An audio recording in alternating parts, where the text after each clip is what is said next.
Hi everyone, journal entry continue করতেছি। Purchase দেওয়া আছে, পার্সেস ফার্নিচার ফর ক্যাশ টাকা 40,000।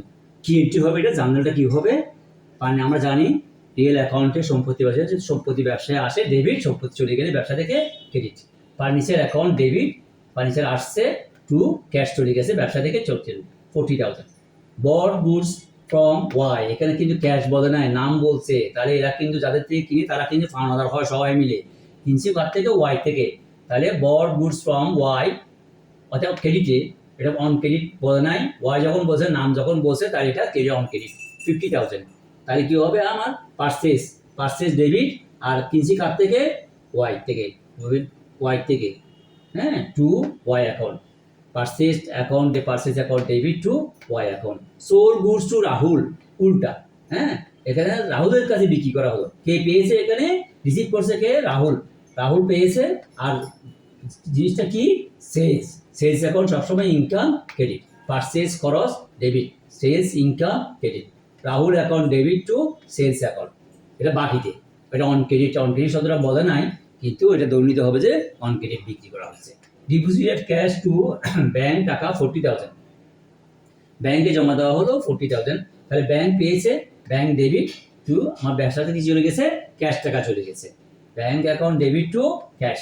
আর যদি বলা হতো যে ব্যাংকে চেক জমা দেওয়া হলো, তাহলে কি হবে এন্ট্রি? আমার ব্যাংক পাইছে, ব্যাংক ডেবিট, আবার চেকটা কি আমার এখানে ব্যাংকের অ্যাকাউন্ট থেকে চলে যাবে। এরকম আমার আরো কিছু অ্যাড করতে পারি। যেমন যদি বলা হয় যে পার্সেস, এটা আমি বলছি যে purchase account debit to Y account, এটা ক্রেডিট। যদি বলা যায় ওয়াইকে পেমেন্ট করা হলো 50,000, তাহলে আমি তাহলে কি বললাম? আগে পার্সেস করছিলাম ওয়াই থেকে, এখন ওয়াইকে পেমেন্ট করা হলো। তাহলে ওয়াই পাইছে এখানে, ওয়াই পেয়েছে, ওয়াই ডেবিট হবে। তাহলে কি হিসেবে পাবো?